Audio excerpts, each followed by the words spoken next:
All right, welcome. We are going to, in the last video I had talked about maybe moving into the book of Revelation. But first, before we do that, I want to do one or two quick videos on Daniel to kind of set the stage just a little bit, because I know Revelation is kind of the main book, and so I want to look at. There's quite a bit in Daniel, but I'm going to look at a couple that I think we should do before we get into Revelation, and there will probably be a little bit from Daniel that we'll do after. But in the Old Testament, Daniel is kind of the book of Revelation of the Old Testament, if you will.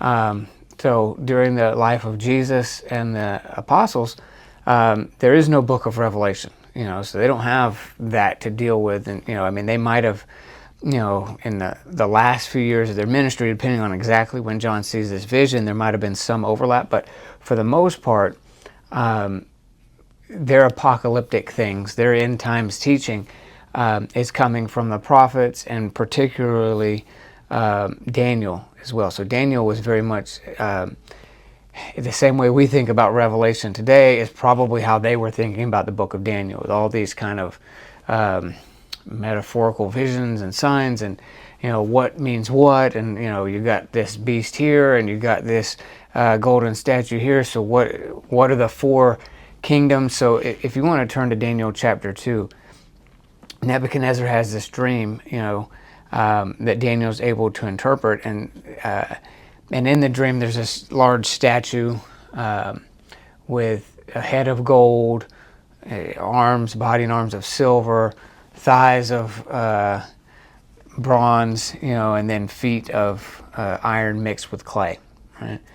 And so that was a huge prophecy that connects the time from Daniel to the time of Jesus. Right? So, and it kind of gets explained a little bit to Nebuchadnezzar. He says, "You're the head of gold. The Babylonian kingdom is the head of gold. There's going to be these other kingdoms that are going to come later." And then, and we know that the second kingdom was the Medes and Persians. They defeated Babylon. They come in. That's Xerxes and Cyrus, and the guy with Queen Esther, the kings that allowed everyone to come back and rebuild the temple during the time of Ezra and Nehemiah. That's all the Medes and Persians. And then somewhere along the way, they fall to Alexander the Great and the Greek Empire. And so for a long stretch, a couple hundred years there, of that period kind of between the Old and New Testament, the Greeks were really strong. And so that was the legs of bronze. And then you come to the fourth kingdom, which we know clearly was Rome. It starts to emerge just before the time of Jesus and the New Testament. And so in it, let's read a little bit from it. So that's Daniel chapter 2. Let's start in verse 40. So that's going to pick up with the fourth kingdom there. It says, "The fourth kingdom shall be as strong as iron, inasmuch as iron breaks in pieces and shatters everything." So this is the Roman Empire. "And like iron that crushes that kingdom, it will break in pieces and crush all the others. Whereas you saw the feet and the toes, partly of potter's clay and partly of iron, the kingdom shall be divided. Yet the strength of the iron shall be in it, just as you saw the iron mixed with clay. And as the toes of the feet were partly of iron and partly of clay, so the kingdom shall be partly strong and partly fragile. As you saw iron mixed with ceramic clay, they will mingle with the seed of men, and they will not adhere to one another, just as iron does not mix with clay. And in the days of these kings," so in the days of the Roman Empire, "the God of heaven will set up a kingdom which shall never be destroyed, and the kingdom shall not be left to other people. It shall break in pieces and consume all these kingdoms, and it shall stand forever. Inasmuch as you saw that the stone was cut out of the mountain without hands," that's Jesus, he's the stone that was cut without hand, "and that it broke in pieces the iron, the bronze, the clay, the silver, and the gold. The great God has made known to the king what will come to pass after this. The dream is certain, and the interpretation is sure." So that's an important one, because the the people of Jesus' day, particularly the Jewish nation, I mean, they're looking at this and they're thinking, okay, Babylon, Medes and Persians, Greeks, Romans, that's got to be the fourth kingdom, right? And so that's why there was such a fever pitch in the days of Jesus and the early disciples of expectation for the Messiah. It wasn't just that they were hoping he would come. They're looking at this prophecy from Daniel, and he said in the days of that fourth kingdom, God will set up his kingdom, and it will not be destroyed. So when you look through the Gospels, and over, Jesus doesn't say, I came to set up a religion. He mentions good news a few times. When we talk about the gospel, that's the key phrase everybody uses now. But Jesus' key phrase was, the kingdom has arrived. The Bible says that Jesus went about preaching the kingdom. Which kingdom? This kingdom. Because that's what they're talking about. That's what Jesus is getting at. Because that was the expectation of the day, was that in the Roman Empire, Daniel was given this prophecy here through the dream of Nebuchadnezzar, that God's kingdom would be set up in the middle of that fourth kingdom. And so everybody's waiting and everybody's expecting. And so they have this idea that the Messiah is going to be the king of that kingdom, right? And so then here comes Jesus, and he comes preaching the kingdom. And so that will help you not only with end time stuff, but that will help you understand just in general what Jesus was trying to convey to them, was that he is the beginning of this kingdom of heaven that's going to be set up on the earth. And it says that it will have no end. It will consume all other kingdoms, and it will break into pieces all these other kingdoms. And so it said it shall never be destroyed. So anyways, he's implying that once his kingdom gets started, nothing can destroy his kingdom. Right? So now the Jews of Jesus' day were not expecting the Messiah to be God. They were expecting this was an earthly king that was going to set up, they took that to mean like the restoration of Israel, because they considered themselves to be the kingdom of God. And so they're looking at that saying, oh, he's going to set up the kingdom, and they've just lost Solomon's temple and they've lost the kingdom. And so they take that to mean that God is going to restore the kingdom to Israel. And so you'll hear that in Acts and places when Jesus rises from the dead. They say, now are you ready to restore the kingdom? That's what they mean. So that's important to understand, that that in the days of Jesus, everyone is expecting this fourth kingdom. And there's another place in here where you get a very similar dream, except it's with four beasts instead.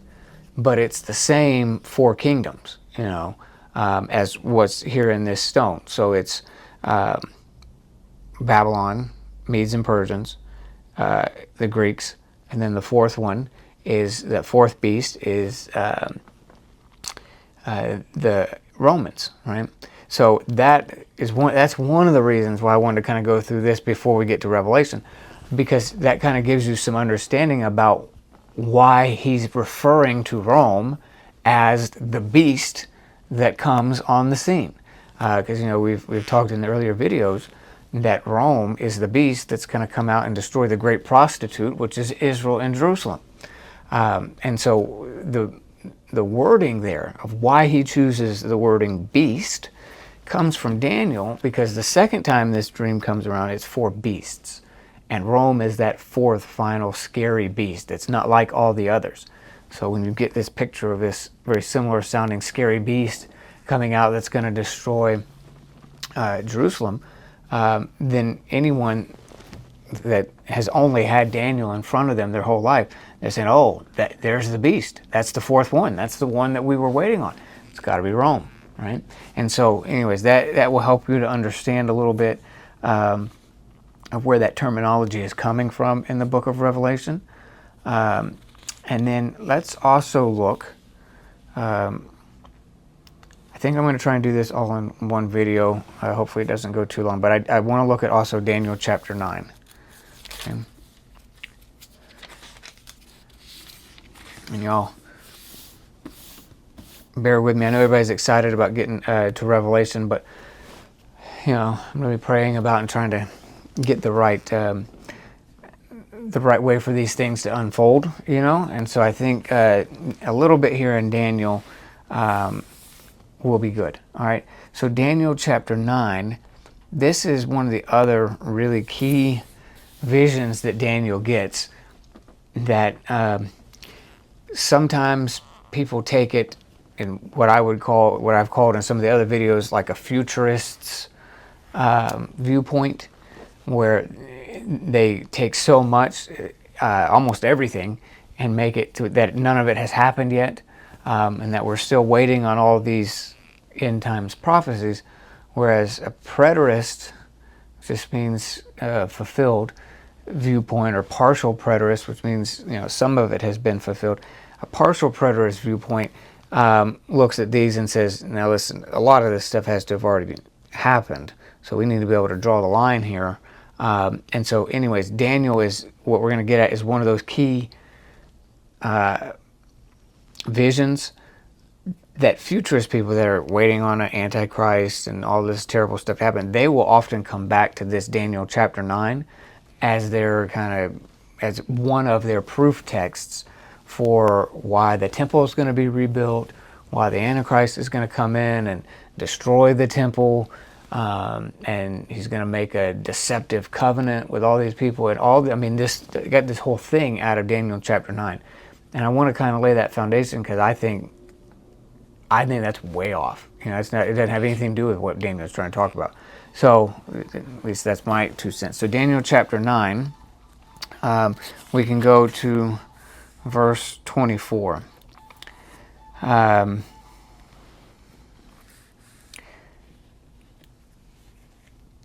So Daniel had been praying, right? And Gabriel comes to him in a vision. And so verse 22, he, talking about Gabriel, informed me and talked with me and said, O Daniel, I have now come forth to give you skill to understand. At the beginning of your supplications, the command went out, and I have come to tell you, for you are greatly beloved.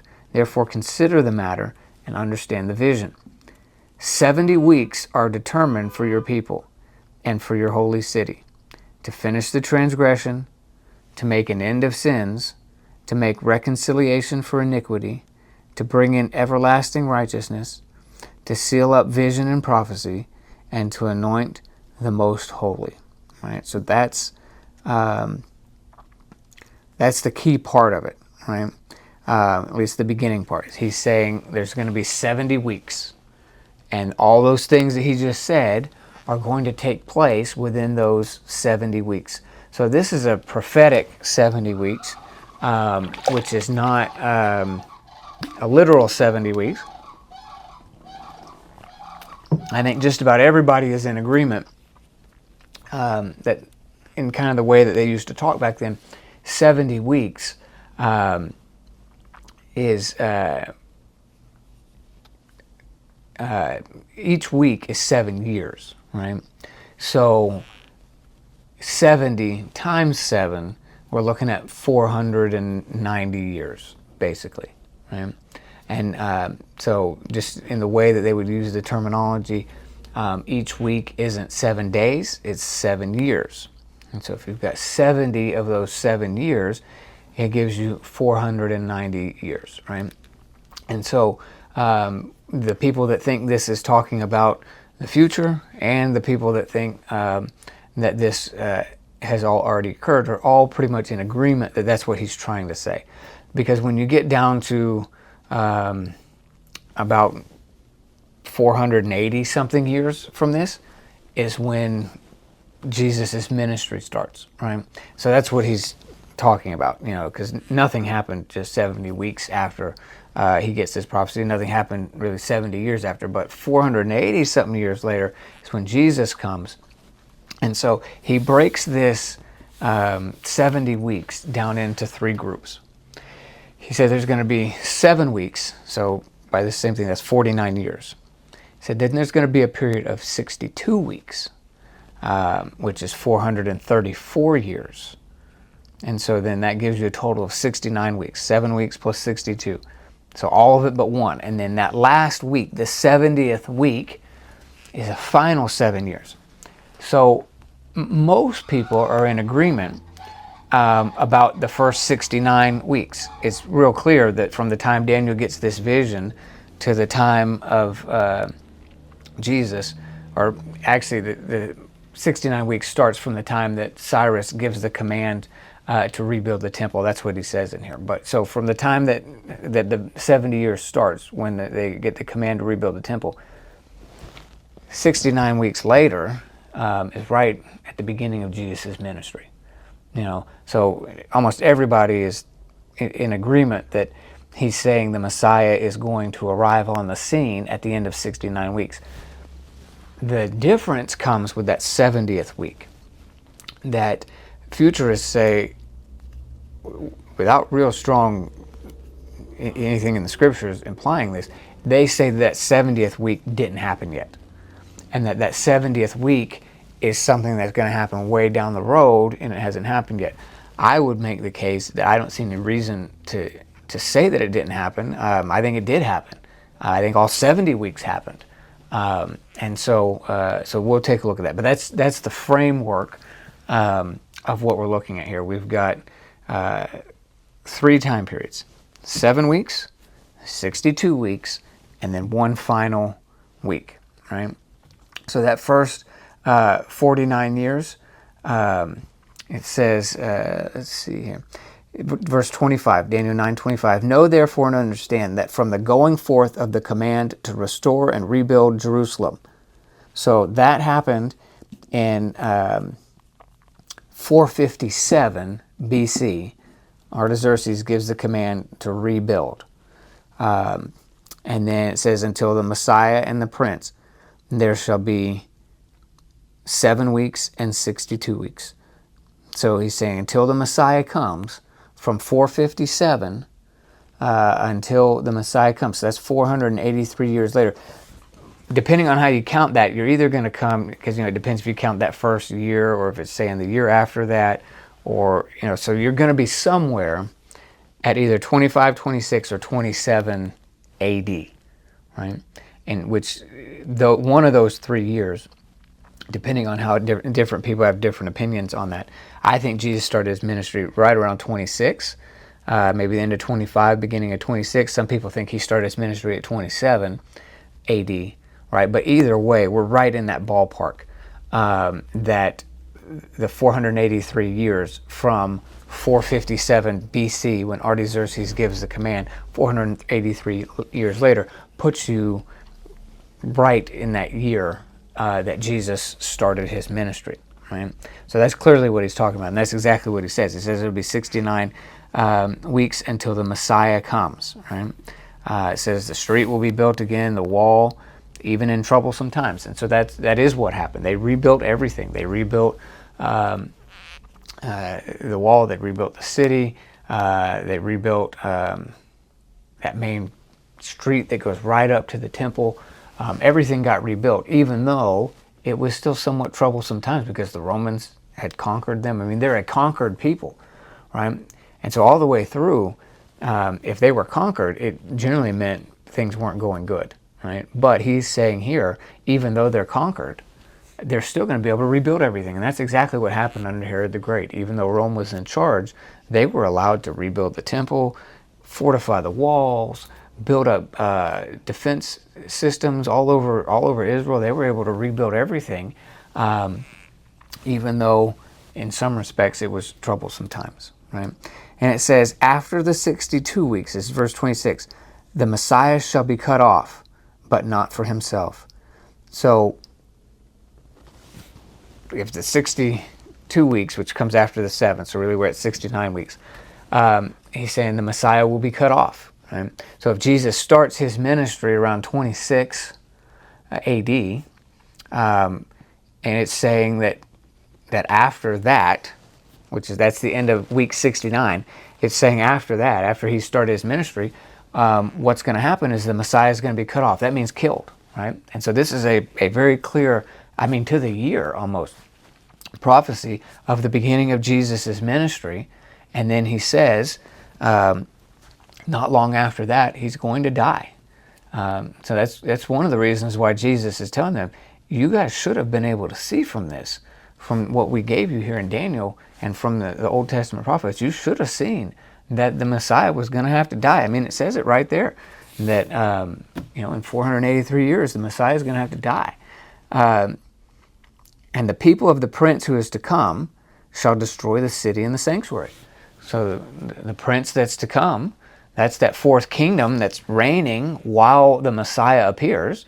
That's the fourth kingdom that's reigning 483 years later. After 69 weeks, you come to 27 AD, and the kingdom that's reigning in that general time, that's the Roman period. And so he says, after that 69 weeks, and he doesn't give an exact time. He says just after 69 weeks. He doesn't say how many years after, but he says two things are going to happen. So 69 weeks ends at the beginning of Jesus' ministry. And that part of the prophecy there says, without giving concrete times of when they're going to happen, he says there's going to be two things that's going to happen. The Messiah is going to die, and then the people that are running the kingdom that's ruling at that time is going to come in and destroy Jerusalem. Right? And so now, after we've gone through Matthew 24 and all those teachings of Jesus, then this should layer in nicely with that you can see, okay, now this is even more confirmation that this was a major thing that was being taught, is the destruction of Jerusalem after the death of the Messiah. Right? And its end shall be with a flood. Until the end of the war, desolations are determined. So in other words, the flood was a total annihilation. Right? So essentially he's saying when this fourth kingdom comes in to destroy Israel, it's going to be like the flood. They're just going to be wiped out. And we can see that in our generation very easily. They were no longer a nation for 2,000 years. Right? Their end came like a flood. It wasn't like the other times where they bounced back and they were just weakened. When Rome came in this last time and wiped them out, they were no longer a nation for 2,000 years. Right?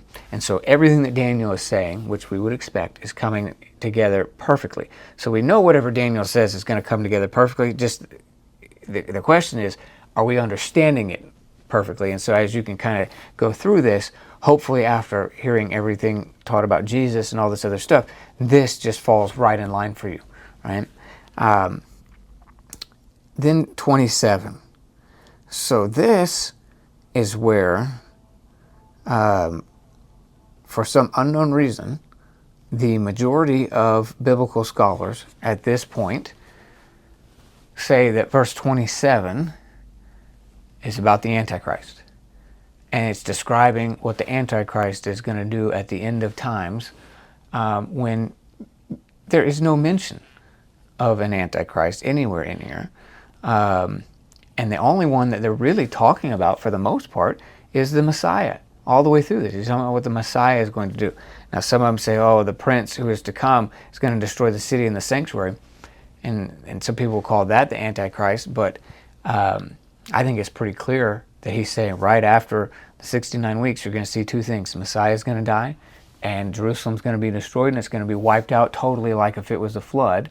So to me, it's pretty obvious the prince that he's talking about there is the Roman Empire. Comes in and wipes them out, right? So for whatever reason, they take verse 27 almost apart from all the rest of this and make that, which is talking about, that is going to be talking about the 7th week, that 70th week, the last one. So 70th, that very last one. And he's saying, futurists will say, none of that has happened. We're still waiting on that to happen because it's talking about the Antichrist. I would make the case that it's just the very next week after week 69, and it's just week 70, and it's talking about what happens during the life of Jesus. That if week 69 ends at the beginning of Jesus' ministry, then week 70 would be the 3.5 years of Jesus' ministry, and then the first 3.5 years of the early church, right? So, it says, then he shall confirm a covenant with many for 1 week. So I think what he's talking about is, this is the ministry of Jesus, right? That he's promised that he's going to forgive us that he's going to come. Jesus says that he came to bring the new covenant. And so it says he shall confirm a covenant with many for 1 week. In the middle of the week, he shall bring an end to sacrifice and offering. Okay, so that is one of the probably top 5 scriptures that people use to describe the Antichrist. And they say that that 70th week hasn't happened yet. And so what's going to happen is the Antichrist is going to come and make some secret deal with people, or a public deal with the world, some kind of covenant the Antichrist is going to make with everybody.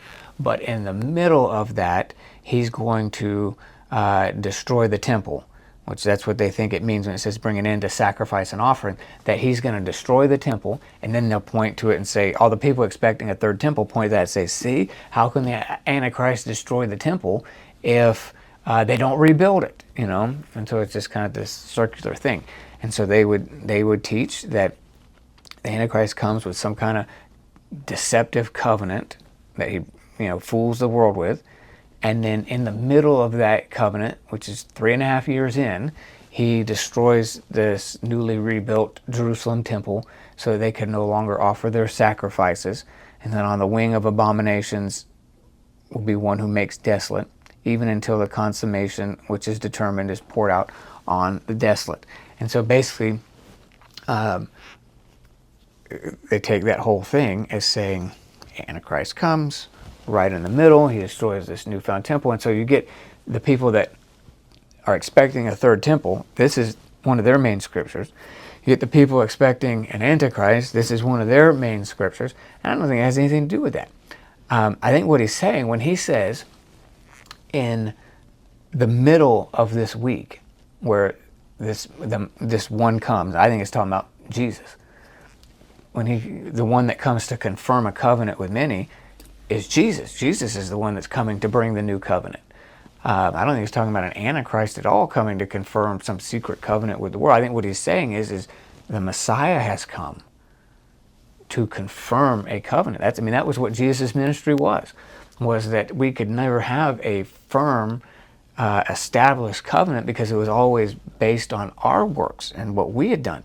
And so Jesus came to make a covenant that was based on his perfect life, so that it would be confirmed and established, an unbreakable new covenant. That was what Jesus came to do. Even though not a lot of people at the time that Jesus was living understood that, we can look in hindsight and say, no, confirming the covenant, that's what Jesus came to do. He said, I didn't come to destroy the law, I came to fulfill it. In other words, he came to fulfill the covenant on our behalf so that, by his perfect work and his perfect righteousness, we could now have this covenant confirmed for us. It was always, every time we messed up, we're experiencing curse. And so Jesus came so that we could have a firm and established covenant with God. So when he says he comes for that final week to establish this covenant, I don't think it's talking about an Antichrist at all. I think it's talking about it's describing the ministry of Jesus. And the 70th week, if week 69 ends at the beginning of Jesus' ministry, then week 70 would be Jesus' ministry. And I don't think you need to push this 2,000 years down the road and say it never happened and it's talking about some evil thing that's going to happen. I think you leave it right where it was at the week right after week 69, and then we're talking about the week of Jesus' ministry, the week of Jesus' life. From the time he started his ministry. Now, look what it says is going to happen right in the middle. So Jesus ministered for 3.5 years. So that would be right in the middle of week 70. It says, verse 27, but in the middle of the week, he shall bring an end to sacrifice and offering. Futurist teachers will teach that's describing the Antichrist destroying the temple. I think it's saying, because if it's the life of Jesus, what happened 3.5 years later? Jesus dies on the cross, and he puts an end to sacrifice and offering. He is the sacrifice. And after he died on the cross, in the middle of week 70, 3.5 years in, right in the middle of week 70, Jesus goes to the cross and dies, and he is the perfect sacrifice. And now there is no longer a need for sacrifice.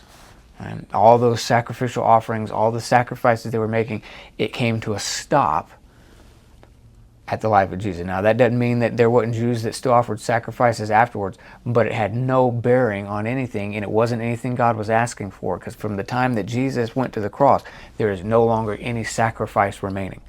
And so I think that's the way to understand this. That it is not a future prophecy of the Antichrist who's going to destroy a newly built temple, even though Paul says we are the new temple. And I've talked about that before, so I won't go down that road. But you know, I'm not expecting a third temple. I think the church is the third temple, that we were the fulfillment of what he was trying to teach through the Old Testament temples, was that he wanted to dwell on the inside of the temple. And then Paul turns around and says, don't you understand? You are the temple. He wants to dwell in you. That whole picture of a building with God's Spirit on the inside was just to teach you so that you could see what he wants to do with you is to put his Spirit inside of you. It's not about buildings. It's about being restored back to relationship with his children and putting his Spirit on the inside of us. So I'm not expecting, they can build a temple if they want to, but I don't think the scriptures are prophesying that. I mean, they can do whatever they want, but that doesn't mean it was right. They were expecting an earthly king, and they tried to make different men their earthly king. There were all kinds of false messiahs, and they followed through with it because that's what they thought the scriptures were teaching. But none of that was real. None of that was what the Bible was talking about. The Bible was talking about Jesus, and he's going to reign from heaven. So even if Israel does try and build another temple, it doesn't mean that God was saying anything about that in this passage. So anyways, I think it's really, really clear. And I think this pokes some more holes. This is why I wanted to do this one before Revelation, because I think this pokes some more holes in that Antichrist, new temple, Revelation hasn't happened. It's still down the road. I want to poke some holes in some of that because much of Revelation has already happened. And so Daniel, particularly chapter 9, is one of the key scriptures that Antichrist group comes back to. But to me, I think it's very obvious that this is not a week that hasn't happened yet. This is a week talking about Jesus. He came in that 70th week to confirm the covenant, to be the fulfillment of the covenant on our behalf. And in the middle of it, he goes to the cross and dies and puts an end to sacrifice and offering. And there is no need to make this about some Antichrist down the road. It's perfectly fulfilled in what Jesus did, even to the year. Like if you don't move it and you just leave it on that year, the week 70, it lines up perfect with what Jesus did. And so I think that's just a big misunderstanding. And in fact, when we were doing Matthew 24, and Jesus starts talking about then the fall of Jerusalem that's about to happen, he quotes verse 27 here, about the abomination of desolation. And remember I showed you that one in Luke. It has it in Matthew and in Luke. And in Luke, it's very clear. He actually says when Jerusalem is surrounded by the abomination that causes desolation.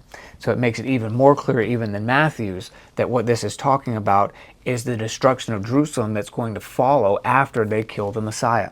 Right? And so Jesus quotes 27, and he says this is going to be fulfilled before this generation passes. That was all part of that part that had to be fulfilled before that. And so that's another reason why you can't push this 2,000 years down the road, because Jesus quoted this in the part when he said, this generation will not pass away until this is fulfilled. And so I think all of that is just one big, poorly read, poorly interpreted passage, that to me, it's a beautiful passage that lines up so perfectly with what Jesus did, that at the end of 483 years exactly, Jesus started his ministry, and in the middle of that week, exactly 3.5 years later, he dies on the cross and puts it into sacrifice and offering. To me, it's the perfect fulfillment of what Jesus did. And to make this about the Antichrist is ugly to me, you know what I mean? Because this is Jesus. This is what he did. It's not about the Antichrist. It's an ugly twist that people have put on and totally unnecessary. All right, so this has been a long video, but I felt like this was important because this one, maybe you haven't heard some of this, but I bet some of you have heard this about the Antichrist. And so I wanted to kind of clear that one up before we move fully into Revelation.